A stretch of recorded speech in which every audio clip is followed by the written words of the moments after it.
Hello everyone, welcome back to ambition study centers online class. हम अभी तक के कार्बन एंड इट्स कंपाउंड इस लेसन में अबाउट फंक्शनल ग्रुप तक के हम पहुंच गए थे, जहां पे हमने फंक्शनल ग्रुप में जो हैलोजन ग्रुप रहता है आपका, लाइक क्लोरीन, ब्रोमीन, आयोडीन, इनके जो फंक्शनल ग्रुप है इनके बारे में हमने प्रीवियस क्लासेस में पढ़े थे। ठीक है, सो अभी यहाँ पर स्टार्ट करते हैं आज एक नए फंक्शनल ग्रुप के साथ में, मतलब उसमें किस तरीके से बॉन्डिंग होती है उन बॉन्डिंग को समझने की कोशिश करते हैं through the functional group. Okay, आपको ये चीज तो पता ही है स्टूडेंट की जो फंक्शनल ग्रुप है वो कहीं ना कहीं पे हेटेरो एटम से बना हुआ होता है। हेटेरो एटम मीन्स जो other than carbon and hydrogen, carbon compound में या कार्बन चेन में अगर कोई दूसरा अगर एलिमेंट कंबाइन होता है तो उसे बोला जाता है हेटेरो एटम। ठीक है, सो अभी जो आपका फंक्शनल ग्रुप है अल्कोहल, ये रहता है आपका यहाँ पर हेटेरो एटम OH, जिसमें oxygen as a hetero atom work करता। अब फंक्शनल ग्रुप जो अल्कोहल है, अल्कोहल ये जो फंक्शनल ग्रुप है ये कंबाइन है हाइड्रोजन एंड ऑक्सीजन के साथ में।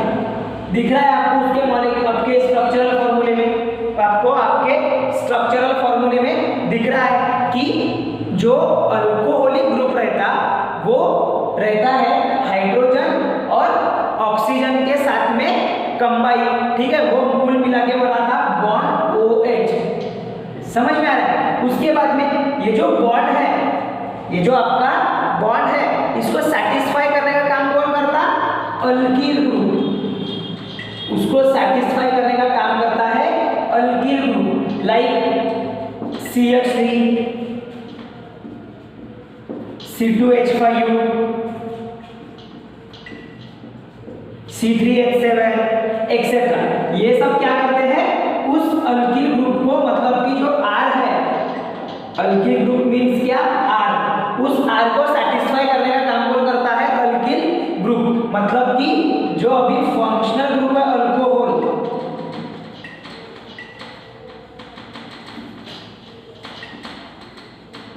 फंक्शनल ग्रुप है अल्कोहल, उसी को हम कैसे लिख सकते हैं?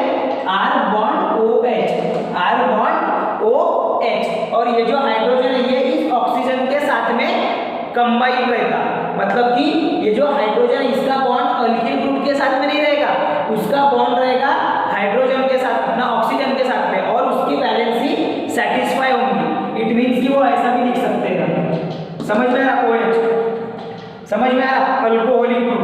ठीक है, चलो, लेकिन हम वो साथ में लिखते हैं, सिंगल बॉन्ड की वजह से उसको हम अल्कोहलिक ग्रुप को साथ में लिखा जाता है। ओके, हाँ, तो ये हो गया आपका अल्कोहलिक ग्रुप। अब इस अल्कोहलिक ग्रुप, ये अल्कोहल जो है फंक्शनल ग्रुप है, इसको हम अल्कोहलिक ग्रुप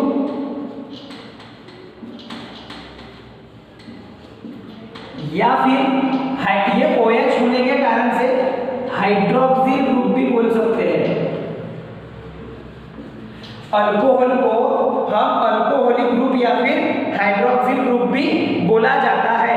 समझ में आ रहा है? जो आपका अल्कोहलिक ग्रुप है उसको अल्कोहल को अल्कोहलिक ग्रुप और हाइड्रोक्सिल ग्रुप भी बोला जाता है। ठीक है, अब हमने क्या बोले कि कुछ इस तरीके का उसका स्ट्रक्चर बनेगा अल्कोहल का। तो चलो इसके ऊपर के कुछ एग्जांपल्स समझ लेते हैं। फॉर एग्जांपल्स हम देखेंगे, सबसे पहले हम लेते हैं मिथाइल ग्रुप। सबसे पहले कौन सा ग्रुप लेते हैं? Methyl group. तो वो क्या बन जाएगा? CH3OH, जिसको बोला जाता है मिथेनॉल, जिसमें क्या बोला जाता है? मिथेनॉल। ठीक है, उसके बाद में C2H5 या फिर इसी को C2H5 को हम ऐसा लिख सकते हैं CH3 bond CH2 bond OH for alcohol. OH किसके लिए है यहाँ पे? अल्कोहल के लिए। तो इसको बोला जाएगा इथेनॉल। इथेनॉल क्यों? अब देखो इथेनॉल क्यों? क्योंकि यहाँ पर इथेनॉल क्यों? क्योंकि यहाँ पे जो कार्बन है वो सिंगल है तो मिथेनॉल, और OL क्यों? बिकॉज ऑफ अल्कोहल के लिए सफिक्स लगाते हम OL, अल्कोहल के लिए सफिक्स क्या लगाते? OL। जब आप IUPAC नॉमेनक्लेचर पढ़ोगे तो उसमें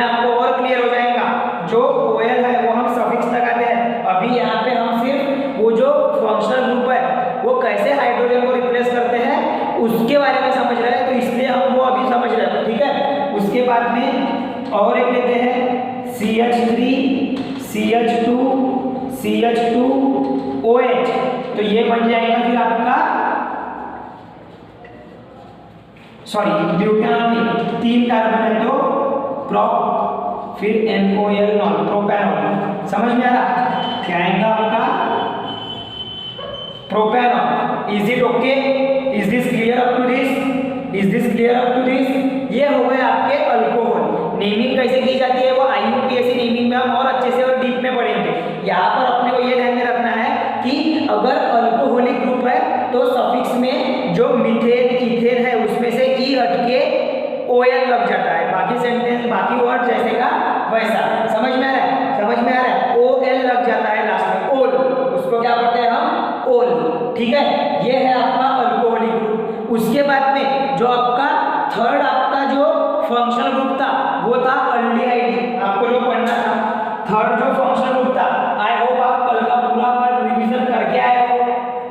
आप कल का पूरा पार्ट रिवीजन करके आए हो तो आपको ये क्लियरली समझ में आ रहा होगा अभी। उसके बाद में हम आते हैं अल्डिहाइड ग्रुप में। अभी किसके ऊपर में आते हैं? अल्डिहाइड्स के ऊपर में, जिसका कंडेंस स्ट्रक्चरल फॉर्मूला होता है C बॉन्ड CHO, और इसका अगर स्ट्रक्चरल फॉर्मूला हम देखेंगे तो ये कुछ इस तरीके से रहता है, जिसमें एक ऑक्सीजन हाइड्रोजन और कार्बन से बनके रहता है ये, ठीक है ना। जो अल्डिहाइड ग्रुप है उसमें क्या क्या प्रेजेंट रहता है? कार्बन प्लस ऑक्सीजन और हाइड्रोजन। समझ में आ रहा? अल्डिहाइड ग्रुप में क्या क्या रहेगा? कार्बन, ऑक्सीजन, हाइड्रोजन, ठीक है। उसके अलावा यहाँ पर जो सिंगल बॉन्ड ये जो रहता बाकी, तो यहाँ पर हम लगाते हैं अल्किल ग्रुप, जिसको बोला जाता है, जिसको डिनोट किया जाता है R के साथ में। मतलब ये जो फॉर्मूला है इसको मैं ऐसा भी लिख सकता हूँ, ये जो फंक्शनल ग्रुप का फॉर्मूला है ना, स्ट्रक्चरल फॉर्मूला, इसको मैं कुछ इस तरीके से भी लिख सकता हूँ। इसको बोला जाता है अल्डिहाइड्स। इसको क्या बोला जाता है? स्ट्रक्चरल फॉर्मूला को अल्डिहाइड। ये कंडेंस हो गया, ये स्ट्रक्चरल हो गया। अब ये जो R है, अब ये जो R है ये क्या करेगा? रिप्लेस करेगा। ये जो R है ये क्या करेगा? रिप्लेस करेगा। किसको रिप्लेस करेगा? वो करेगा रिप्लेस अल्किल ग्रुप को। किसे रिप्लेस करेगा? अल्किल ग्रुप को। तो देखो इसके कुछ एग्जांपल्स देखते हैं। जैसे अभी R के जगह पे आप ले सकते हो CH3 CHO। अब यहाँ पर देखो अच्छे से, इसको स्ट्रक्चर के फॉर्मूले में लिख सकते हैं हम। इसको स्ट्रक्चर के फॉर्मूले में लिखो। अब प्रॉपरली देखो यहाँ पर कितने नंबर ऑफ कार्बन एटम दिख रहे हैं? 1 2।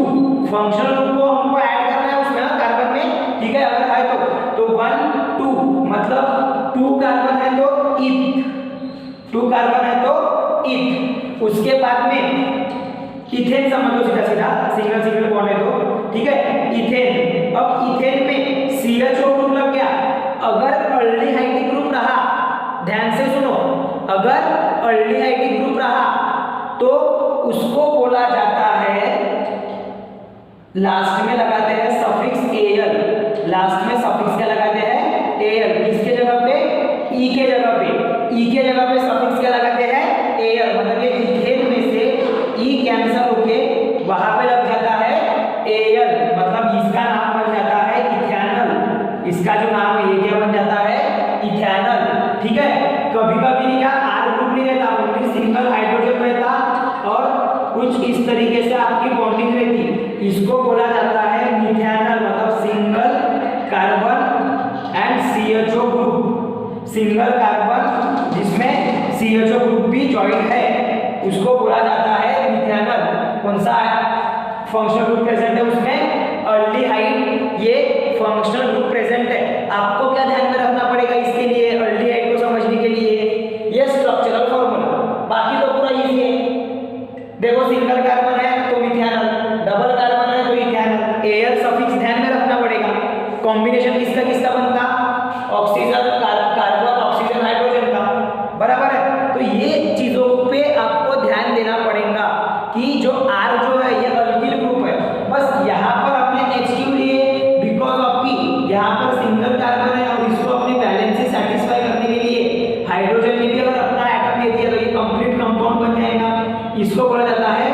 अल्डिहाइड, इसको क्या बोला जाएगा, अल्डिहाइड। ठीक है, उसके बाद में अगर 3 कार्बन रहे,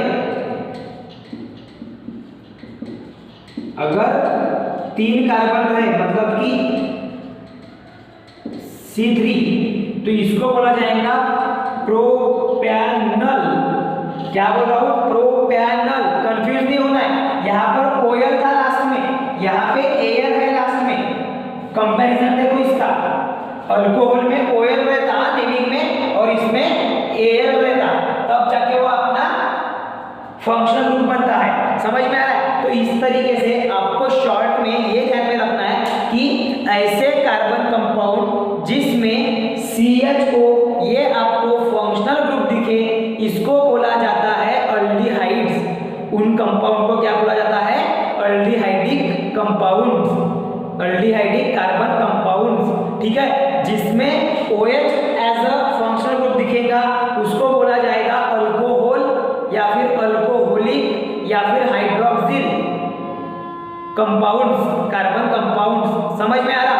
इस तरीके से like methanol, ethanol, propanol, butanol, all, ओल, ओल, ऐसा मैं प्रोनाउंस कर रहा हूँ। यहाँ पे अल, मिथेनॉल, इथेनॉल, प्रोपेनॉल।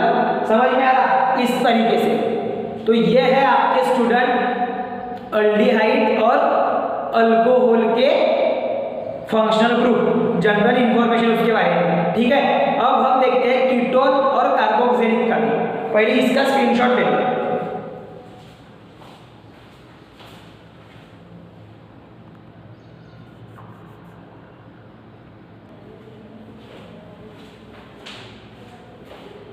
चलो अभी नेक्स्ट हम लिखते हैं कीटोन ग्रुप के बारे में। कीटोन फंक्शनल ग्रुप क्या काम करता है? सबसे पहले कीटोन का हम लिखेंगे स्ट्रक्चर, जो स्ट्रक्चरल फॉर्मूला है कीटोन ग्रुप का वो हम देख लेते हैं। अब कीटोन ग्रुप का जो स्ट्रक्चरल फॉर्मूला है स्टूडेंट, इसको हम 3 तरीके से शो कर सकते हैं। जो पहला तरीका है स्ट्रक्चर का वो कुछ इस तरीके से,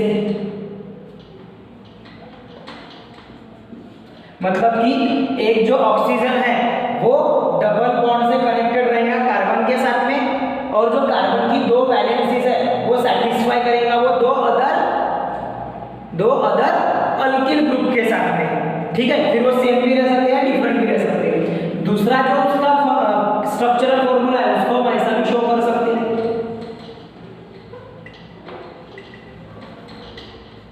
डबल बॉन्ड कार्बन के बीच में और ऑक्सीजन के बीच में और दोनों साइड में सिंगल सिंगल। ठीक है, एंड थर्ड वन इज जो कंडेंस रहता फॉर्मूला उसमें लिखा जाता है कुछ इस तरीके से। जो कंडेंस स्ट्रक्चरल फॉर्मूला है उसको लिखते हैं हम कुछ इस तरीके से। ठीक है, तो ऐसे 3 प्रकार से हम उसका स्ट्रक्चर शो कर सकते हैं। किस लिए? कीटोनिक ग्रुप के लिए। किसके लिए? कीटोनिक ग्रुप के लिए। अब देखो कीटोन ग्रुप में जो है सबसे पहली जो बात है कि कीटोन ग्रुप ये बनता है कार्बन और ऑक्सीजन से। मतलब कीटोन ग्रुप में क्या क्या रहता? It is a combination of bonding between, किसमें बीच में बॉन्डिंग रहती है?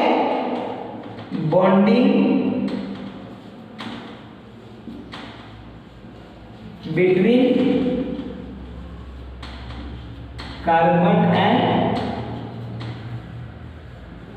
ऑक्सीजन। कीटोनिक ग्रुप में जो बॉन्डिंग रहती वो कौन से एलिमेंट के बीच में रहती?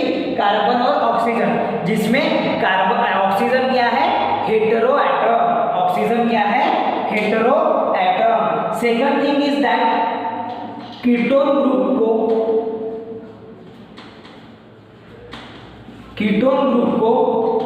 हम कीटोनिक ग्रुप भी बोल सकते हैं।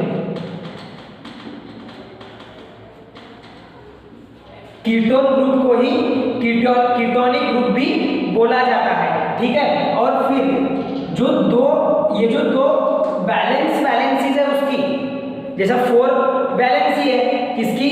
कार्बन की, तो 2 तो सेटिस्फाई कर दिया ऑक्सीजन ने, लेकिन 2 अभी भी रिमेनिंग है। तो जो दोनों वैलेंसीज है वो सेटिस्फाई करता है अल्किल ग्रुप, मतलब कि जो कीटोनिक ग्रुप की दोनों वैलेंसीज है वो सेटिस्फाई करती है अल्किल ग्रुप। समझ में आ रहा? तो हम ऐसा लिख सकते कि द कार्बन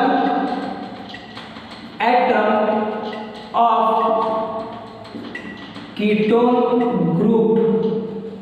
क्या बोला मैंने? ये जो कार्बन एटम है आपके कीटोन ग्रुप का, ये अटैच रहेगा, is attach with to alkyl group. वो कितने अल्किल ग्रुप के साथ में अटैच रहेगा? टू अल्किल ग्रुप, मतलब कि R के साथ में, ठीक है ना। अल्किल ग्रुप बोलते बराबर आपके ध्यान में रहने वाला कि वहां पे R ये वर्ड आएगा। लाइकली हम फिर इसको ऐसा भी लिख सकते हैं, स्ट्रक्चर को R R, या फिर यहां पर भी R R। समझ में आ रहा है? समझ में आ रहा है? मतलब R bond C bond double bond O bond R, ऐसा उसका मीनिंग होता है। मतलब कार्बन की जो दोनों साइड्स है उस पे दोनों साइड पे कौन सा रहेगा? अल्किल ग्रुप अटैच रहेगा, ठीक है ना। ऐसा उसका मीनिंग होता है। उसको ही कीटोन ग्रुप को ही क्या बोला जाता है? Ketonic group. कीटोन ग्रुप को ही क्या बोला जाता है? Ketonic group. उसके बाद में ये जो अल्किल ग्रुप है ये सेम भी रह सकते या डिफरेंट भी रह सकते। जो अल्किल ग्रुप है मतलब कि लाइक दोनों साइड में जैसा मिथिल मिथिल भी रह सकता इस तरीके से, या फिर एक मिथिल है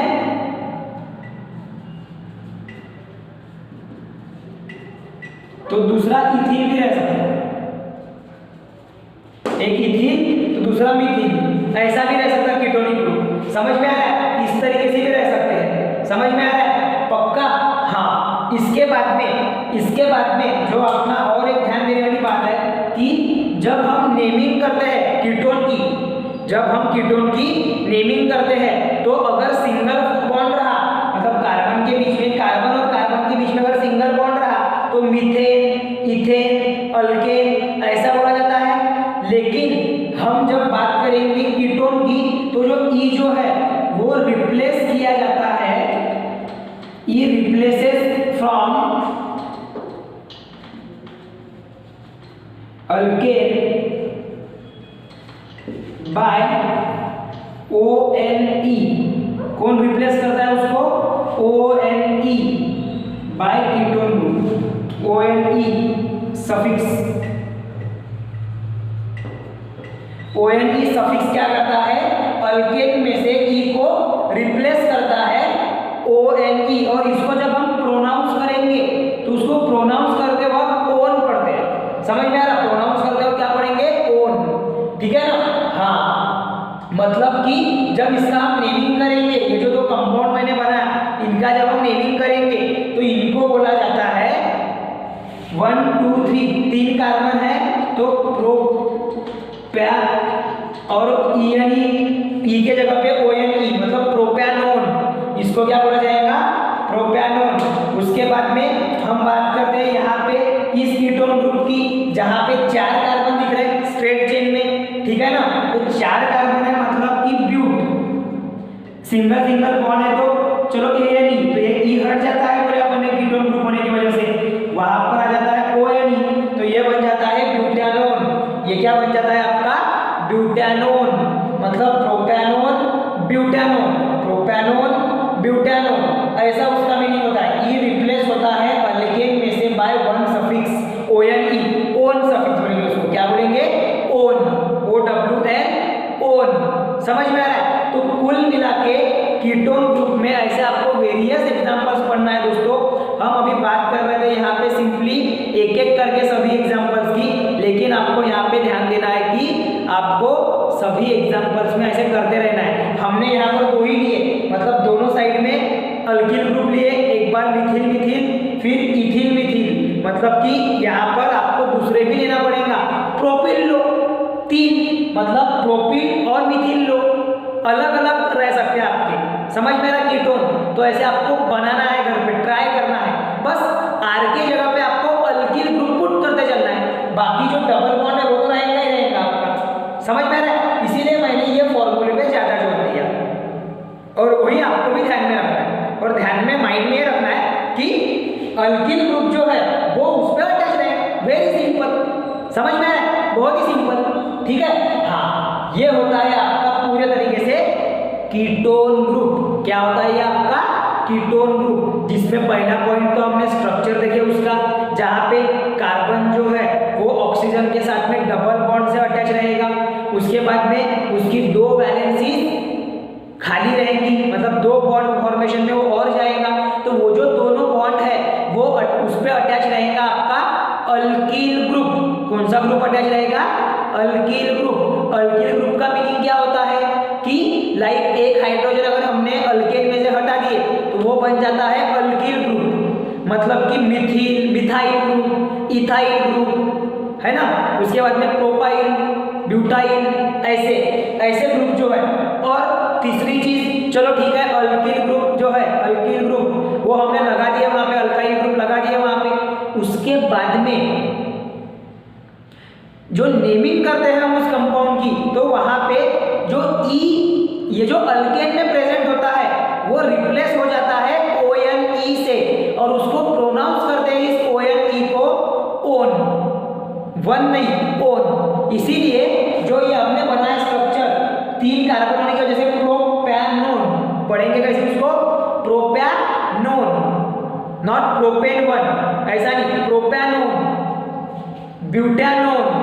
समझ में आ रहा है? तो ये है आपका ये कीटोनिक ग्रुप का मीनिंग, ये है आपका कीटोनिक ग्रुप का मीनिंग, ठीक है ना। तो ये आपको फंक्शनल ग्रुप जो है कीटोन ग्रुप, ये याद में रखना है, ठीक है। इसके जो एग्जांपल्स है ये अभी आपको 2-3 बनाकर दिखा, और आप बना सकते हो।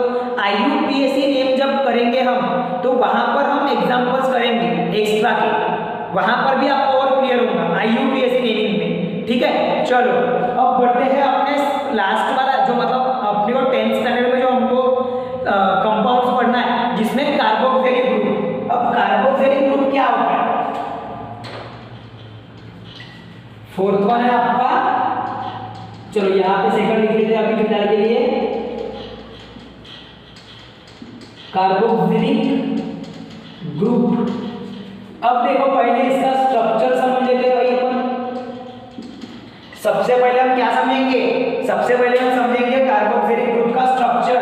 तो देखो कार्बोक्सिलिक ग्रुप जो है वो बना होता है कार्बन, ऑक्सीजन और एक ऑक्सीजन, लेकिन उस ऑक्सीजन के साथ में जुड़ा होता है एक हाइड्रोजन। समझ में आ रहा है क्या? कार्बोक्सिलिक ग्रुप में कार्बन जुड़ा होता है 2 ऑक्सीजन के साथ में, और एक उसका बॉन्ड बैलेंस रहता है, लेकिन ये जो हाइड्रोजन है ये इस ऑक्सीजन के साथ में जुड़ा हुआ होता है। वो क्या होता है? इस ऑक्सीजन के साथ में जुड़ा हुआ होता है। उसके बाद में इसका जो कंडेंस स्ट्रक्चरल फॉर्मूला है वो कुछ इस तरीके से है, वैलेंस बॉन्ड और फिर COOH, ऐसा वैलेंस बॉन्ड और फिर COOH। समझ में आ रहा है? ये है इसका structural formula for carboxylic acid. क्या है? कार्बोक्सिलिक एसिड के लिए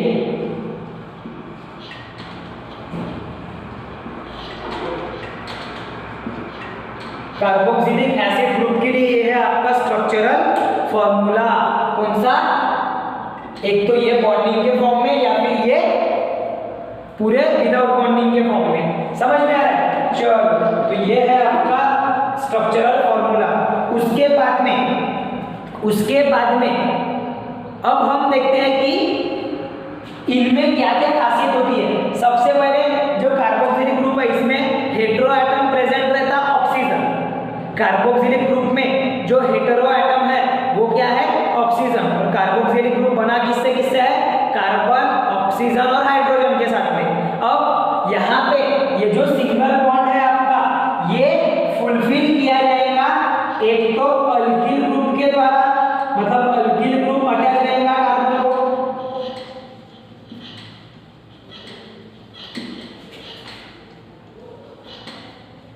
अल्किल ग्रुप अटैच रहेगा कार्बन को, जिसको हम लिख सकते हैं R, या फिर कुछ समय पे हाइड्रोजन भी अटैच रहता है। कहीं कहीं पे हाइड्रोजन, मतलब एक ही केस में हाइड्रोजन अटैच रहता है, क्योंकि एक बॉन्ड फॉर्मेशन लग रहा है ना, तो हाइड्रोजन अटैच होके वहां पे वो बनाता है फॉर्मिक एसिड। क्या बनाता है वो? फॉर्मिक एसिड, जिसको बोला जाता है मिथैनोइक एसिड। क्या बोला जाता है? Methanoic acid. और in special case hydrogen is attached with carbon, मतलब अल्किल ग्रुप भी रहेगा CH3, CH2, C2H5, C3H7, ऐसे अल्किल ग्रुप अटैच रहेंगे। लेकिन एक केस ऐसा होता है जहां पे हमको सिर्फ और सिर्फ हाइड्रोजन अटैच दिखता है और वो पूरा वैलेंसी सेटिस्फाई होती है और वो कंपाउंड फॉर्म करता है, कार्बन कंपाउंड फॉर्म करता है। वो समझ में आ रहा है? फॉर एग्जांपल हाँ, पहले उसके पहले इसका हम देख रहे थे नेमिंग। तो नेमिंग में क्या होता है? नेमिंग के वक्त भाई नेमिंग का compound,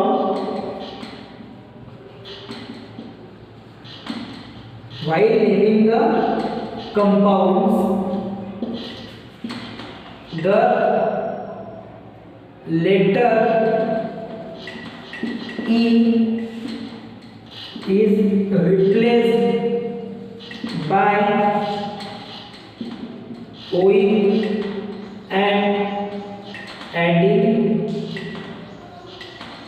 acid to the compound।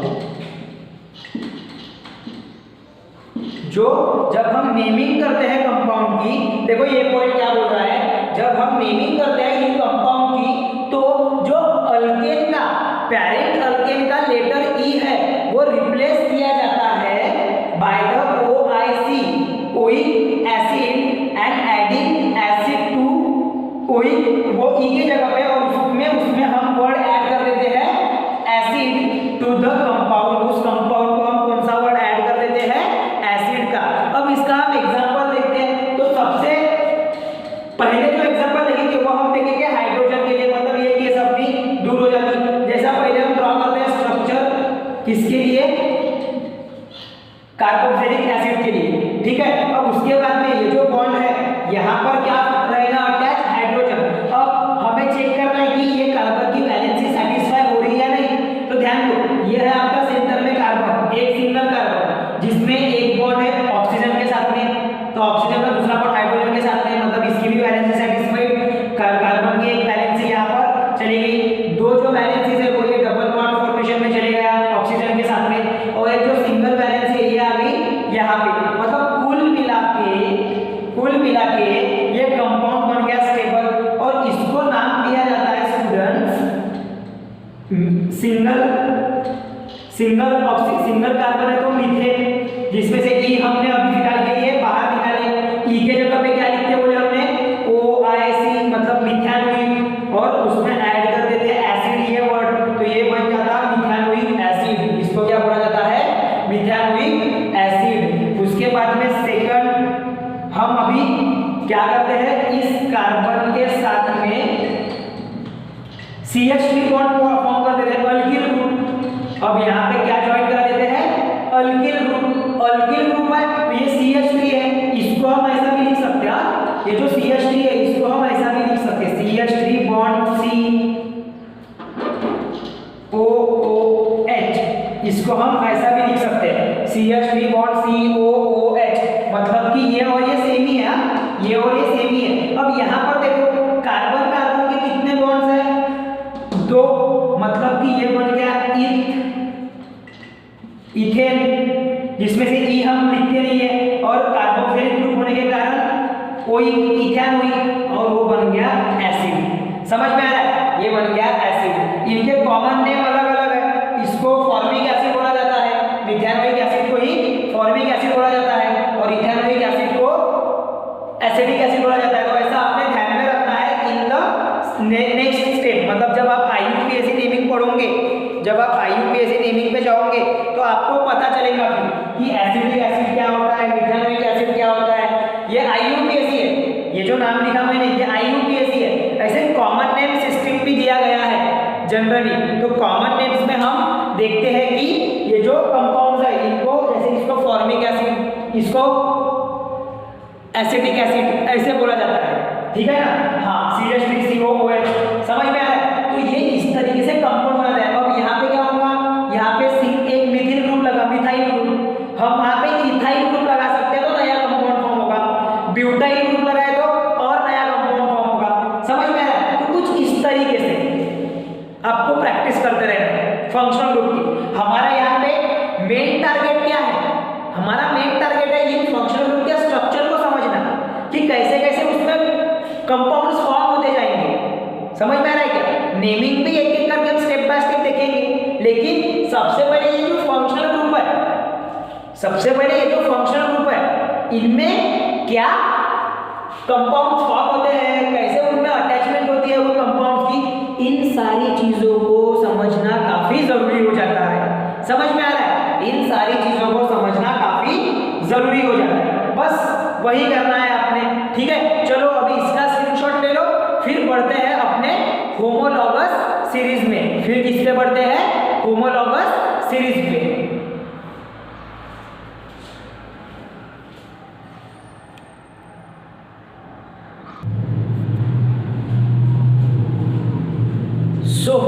अभी हमने फंक्शनल ग्रुप के बारे में समझ लिए, अब देखते हैं होमोलॉगस सीरीज के बारे में। होमोलॉगस सीरीज समझने से पहले स्टूडेंट्स, आपने देखे कि कार्बन कंपाउंड्स जो है, इसमें कार्बन के जो एटम्स है वो क्या रहते हैं? एक चेन में, एक लॉन्ग चेन में लिंक रहते हैं, बराबर है। जैसे कि आपने देखे हैं कि पहला एक कार्बन है तो एक सिंगल कार्बन है जिसके साथ में हाइड्रोजन अटैच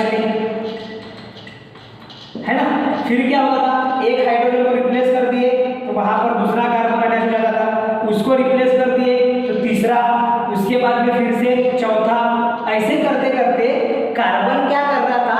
अपनी एक लेंथ बढ़ाते जा रहा था और अपनी जो चेन है वो लॉन्ग चेन फॉर्म कर रहा था, कार्बन कंपाउंड्स, बराबर है। तो इसमें जब ये जो कार्बन कंपाउंड्स है ये जो अपनी चेन फॉर्म करते हैं, तो यहाँ पे क्या होता है कि हाइड्रोजन रिमूव होता है। क्या रिमूव होता है?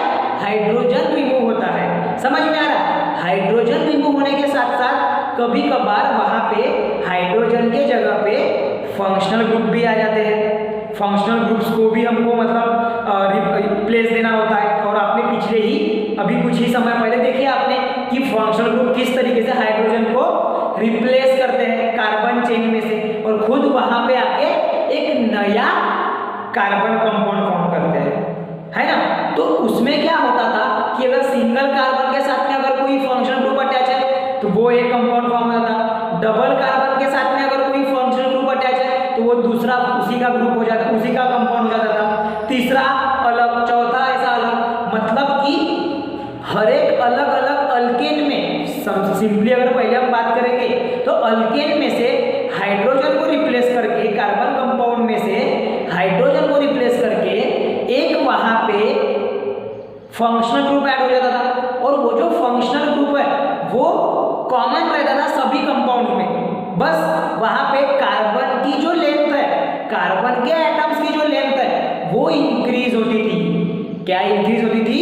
कार्बन के जो एटम्स की लेंथ है वो इंक्रीज होती थी। तो उस वजह से वहां पे फॉर्म करते हैं वो होमोलॉगस सीरीज। वहां पर वो क्या फॉर्म करते हैं? Homologous series. होमोलॉगस सीरीज में क्या होता है कि जो केमिकल प्रॉपर्टीज रहती है उस होमोलॉगस सीरीज में आने वाले कंपाउंड की, केमिकल प्रॉपर्टीज जो रहती है उस होमोलॉगस सीरीज में आने वाले कंपाउंड की, वो कुछ बहुत ही वेरी सिमिलर रहती है। समझ में आ रहा है? वो कैसी रहती?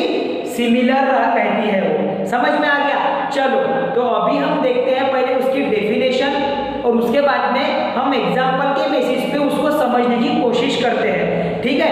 हाँ देखो, a series of a compound, एक प्रकार से एक सीरीज। समझ में आ रहा है? सीरीज का मीनिंग कंटिन्यूअसली वो चेन इसकी कंपाउंड की, एक पहले कार्बन के लिए अलग कंपाउंड, दो कार्बन है तो अलग कंपाउंड, तीन कार्बन है तो अलग, लेकिन वो एक सीरीज फॉर्म करता है जिसमें सेम फंक्शनल ग्रुप रहता है। देखो, the series of a compounds in which the same functional group, ये ध्यान में रखना पड़ेगा, the same functional group, like आपका अल्कोहल, लाइक आपका CHO, आपका CO कीटोन, आपका COOH कार्बोक्सिलिक एसिड। इस तरीके से हम अल्केन के लिए भी होमोलॉगस सीरीज बना सकते हैं, अल्कीन के लिए भी बना सकते हैं, अल्काइन के लिए भी बना सकते हैं। ठीक है?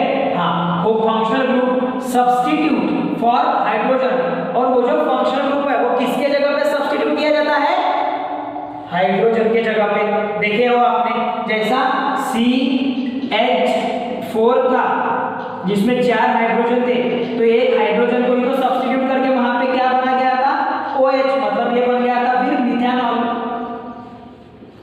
बना था ऐसे। तो कि एक सीरीज कंपाउंड्स की, कार्बन कंपाउंड की, जिसमें सेम फंक्शनल ग्रुप सब्स्टिट्यूट होता है हाइड्रोजन की जगह पे किसमें, किसी कार्बन चेन में, उसे बोला जाता है होमोलॉगस सीरीज। उसे क्या बोला जाता है, होमोलॉगस सीरीज। अब होमोलॉगस सीरीज में जो कंपाउंड फॉर्म होते हैं उनमें हमें कुछ ऐसी बातें देखने मिलती है कि उनकी फिजिकल प्रॉपर्टीज में, लाइक उनके बॉइलिंग पॉइंट में वगैरह फर्क आता है। उसके बाद में उनकी केमिकल प्रॉपर्टीज सेम रहती है। जो मॉलिक्यूलर मास है कंपाउंड का, वो बराबर एक पर्टिकुलर यूनिट से क्या होता है, डिफरेंस रहता है उनके बीच में, मॉलिक्यूलर मास के बीच में। जैसे कि अगर मीथेन है तो मीथेन का अगर 16 है मॉलिक्यूलर मास और इथेन का 30 है, तो बराबर दोनों के बीच में 14 यूनिट का क्या रहेगा, या फिर 14 डाल्टन का मॉलिक्यूलर मास का डिफरेंस रहेगा। ऐसे ही प्रोपेन और ब्यूटेन के बीच में वैसा रहेगा, ठीक है ना। हाँ, तो देखो ये है आपका होमोलॉगस सीरीज, ठीक है। अब ये मैंने ऐसा रफली बताया आपको, ये डेफिनेशन भी आपको समझ में आ गई होगी। कैरेक्टरिस्टिक हम बाद में एक साथ लिख लेंगे। सबसे पहले हम क्या देखते हैं होमोलॉगस सीरीज में, उसका एक एग्जांपल लेके लिखते हैं। तो सबसे पहला एग्जांपल मैं लेता हूँ, example homologous series for alkane. सबसे पहले हम क्या पढ़ते हैं, homologous series for of alkane.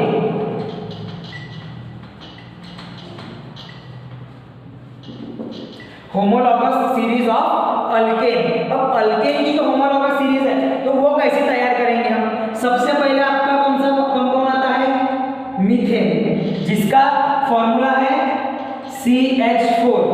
Okay, CH4 condense formula लिख रहा हूं मैं यहाँ पे मैं कौन सा फॉर्मूला लिखूंगा, कंडेंस फॉर्मूला, मतलब बॉन्डिंग जो है वो ज्यादा नहीं लिखाऊंगा।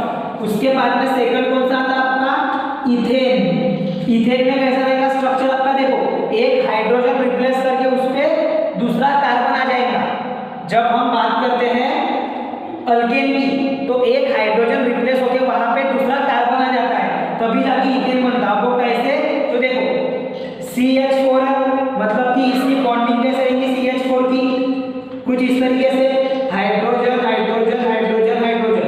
अब ये देखो इथेन कैसे बनता है, एक हाइड्रोजन को हमने रिप्लेस किए बाय कार्बन, अब ये बन गया आपका इथेन। लेकिन इथेन में ये वाले कार्बन की वैलेंसी सैटिस्फाई नहीं होती, इसलिए हम यहाँ पे फिर ये 3 हाइड्रोजन लगा देते हैं। तो इस प्रकार से स्ट्रक्चर बनता हुआ, मतलब कि यहाँ पर क्या ऐड हो रहा है, CH3 ऐड हो रहा है। समझ में आ रहा है, देखो CH3 सिंगल बॉन्ड से, समझा, ये अलग और ये अलग, सिंगल बॉन्ड से अटैच है दोनों, ठीक है। ये कंडेंस फॉर्मूला है, मैं बार बार बता रहा हूँ, ये स्ट्रक्चरल फॉर्मूला कैसा है, कंडेंस, ये नॉर्मल स्ट्रक्चरल फॉर्मूला है। उसके बाद में इथेन के बाद में कौन सा आता है आपका, प्रोपेन, जिसमें 3 कार्बन रहते हैं। तो उसका जो स्ट्रक्चरल फॉर्मूला है वो कैसे रहेगा स्टूडेंट्स, कुछ इस तरीके से,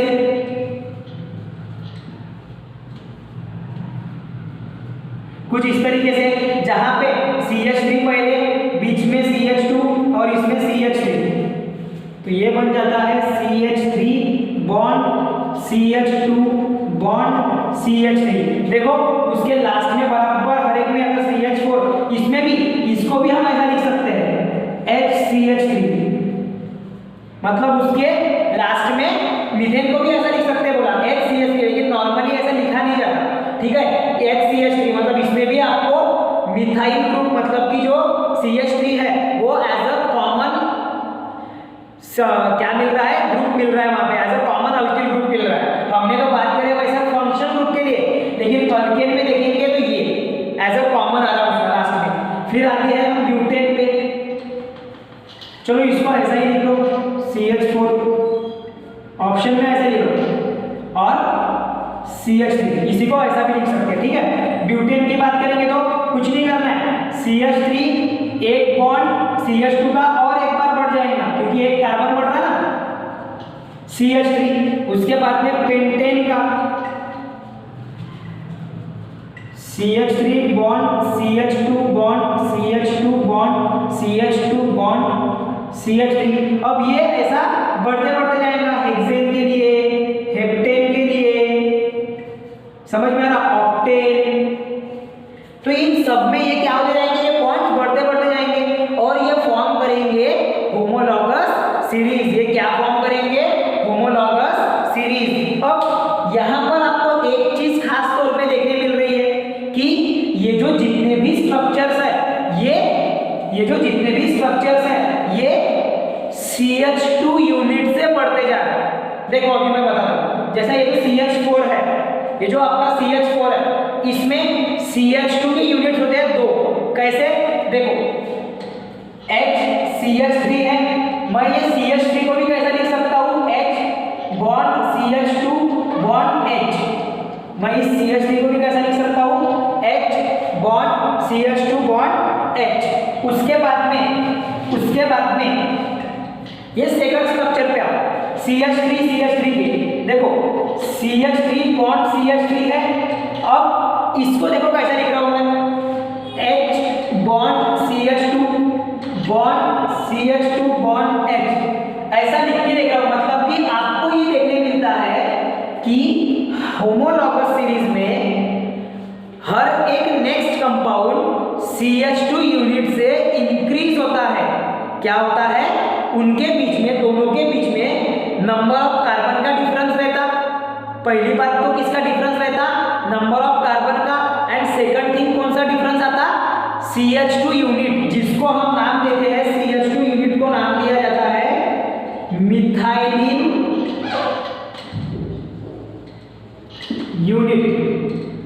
समझ में आ रहा, इसका समझ में आ रहा, CH2 यूनिट का। ओके, तो ये जो आपका मिथाइलिन यूनिट है, ये जो आपका मिथाइलिन यूनिट है, CH2 यूनिट, ये क्या होते जा रहा, अपनी लेंथ बढ़ाते जा रहा। हर एक सक्सेसिव कंपाउंड में CH2 यूनिट अपनी लेंथ बढ़ाते जा रहा। तो उसी को कहा जाता है स्टूडेंट होमोलॉगस सीरीज। जैसा मीथेन में एक CH2 यूनिट है, इथेन में 2, वैसे ही प्रोपेन में फिर रहेंगे 3। तो ये भी हम एक शो कर सकते हैं वहां पे कि नंबर ऑफ कार्बन आपने लिखना है, और CH2 यूनिट क्या है, number of CH2 unit. Number of CH2 unit क्या है, मीथेन में है 1, इथेन में 2, प्रोपेन में 3, ब्यूटेन में फिर 4, 5। जैसे जैसे कार्बन बढ़ता है वैसे वैसे वो यूनिट भी बढ़ेंगे। समझ में आ रहा है। तो ये बन गई होमोलॉगस सीरीज फॉर अल्केन। ऐसे ही आप क्या करो, अल्कीन के लिए बना, लेकिन अल्कीन के लिए बनाओगे तो क्या ध्यान में रखोगे, डबल बॉन्ड। होमवर्क है वो आपके लिए, ठीक है। अल्कीन और alkyne, homologous series of alkyne and homologous series of alkyne, ये दो आपको होमवर्क है। Homologous of alkyne and homologous of alkyne, ये दोनों आपको होमवर्क है। ध्यान में क्या रखना पड़ेगा, यहाँ पे कार्बन कार्बन के बीच में सिंगल बॉन्ड, मतलब एक हाइड्रोजन ज्यादा, वहां पे कार्बन कार्बन के बीच में क्या रहेगा, डबल बॉन्ड, मतलब कि पहला जो यूनिट है वो मीथेन तो रहेगा नहीं भैया, वहां पे रहेगा आपका इथेन। फिर बन जाएगा CH2 bond CH double bond CH2 CH3, यहाँ पे CH3 bond CH bond CH2, वैसे डबल बॉन्ड आ जाएंगे। क्या आ जाएंगे उस सीरीज में, डबल बॉन्ड। अल्काइन में ट्रिपल बॉन्ड। तो ये आपका होमवर्क रहेगा। समझ में आ रहा है, ये आपकी होमोलॉगस सीरीज, इसको कंप्लीट कर देना है आप लोगों ने। ऑक्टेन तक के, डेकेन तक के भी बना सकते हो। ये बन गई अल्केन के लिए। अल्कीन और अल्काइन आपको होमवर्क है। अभी हम एग्जांपल कंसीडर करते हैं एक फंक्शनल ग्रुप का, जिसमें मैं अभी लेता हूँ अल्कोहल का फंक्शनल ग्रुप। समझ में आ रहा है, हाँ ठीक है, ये मैं मिटा लेता हूँ। ठीक है, समझ में आ रही है, होमवर्क भी नोट डाउन कर लो।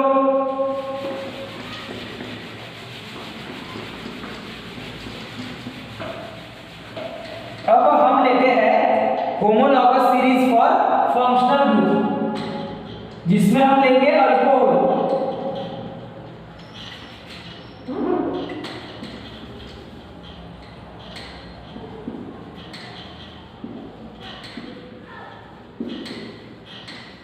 होमोलॉगस सीरीज ऑफ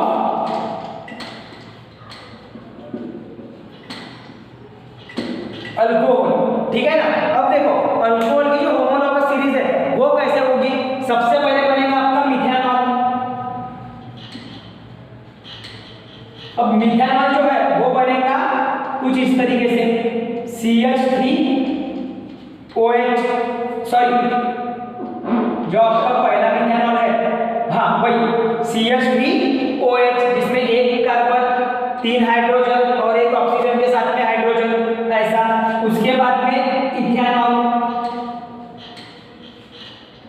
इथेनॉल में क्या होगा, CH3 bond CH2 bond OH। उसके बाद में क्या आएगा फिर प्रोपेनॉल। यहां पर क्या हो जाएगा, एक और यूनिट बढ़ जाएगा CH2 का बॉन्ड CH2 बॉन्ड OH। अब मैं ये सब डायरेक्ट लिखते जा रहा, क्यों, क्योंकि हमको पता है उसके स्ट्रक्चरल फॉर्मूले, आपने ये पढ़े हैं ना इसके पहले, आपने इसीलिए मैंने बोला कि अल्कोहल के जो स्ट्रक्चरल्स है वो आपको बनाना पड़ेगा, बार बार तैयार करना पड़ेगा। आज के क्लास में जब अब ये आपका क्लास हो जाएगा तो उसके बाद में आपने सबसे पहले जो फंक्शनल ग्रुप है ना उनका आपको अलग अलग कंपाउंड फॉर्म करना है, तभी जाके आपको होमोलॉगस सीरीज बहुत आसानी से समझ में आएगी। फिर मान लेते हैं हम ब्यूटेनॉल का।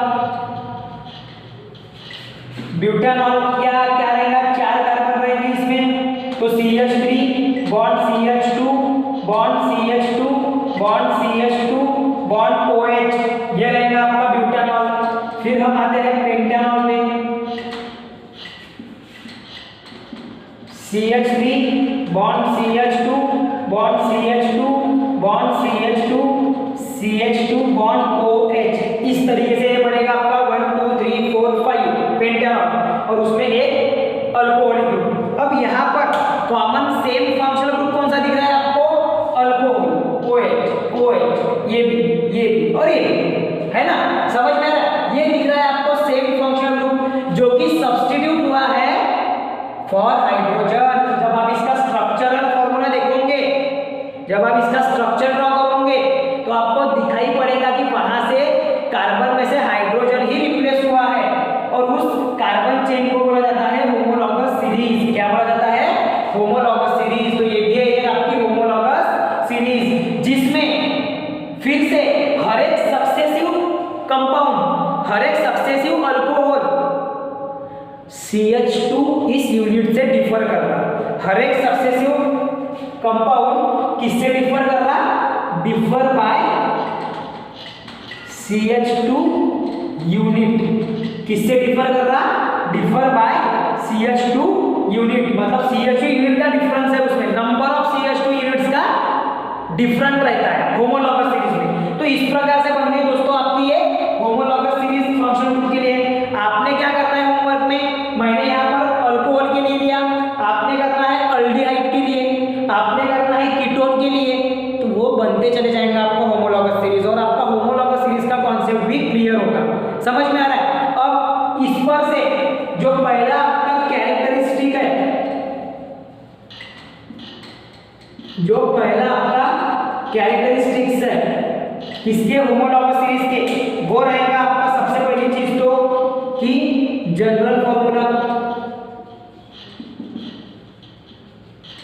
अब जनरल फॉर्मूला किसके लिए, alkane, alkyne and alkyne.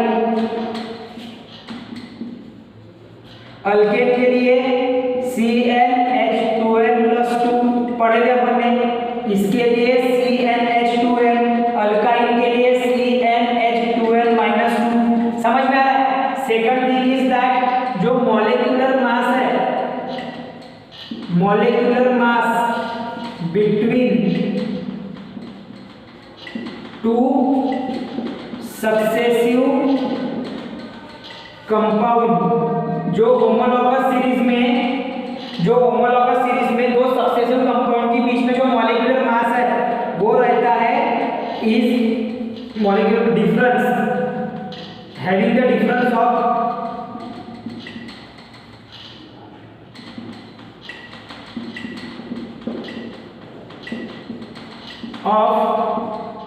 14 unit. कितने यूनिट का डिफरेंस होता है? 14। अब ये कैसे?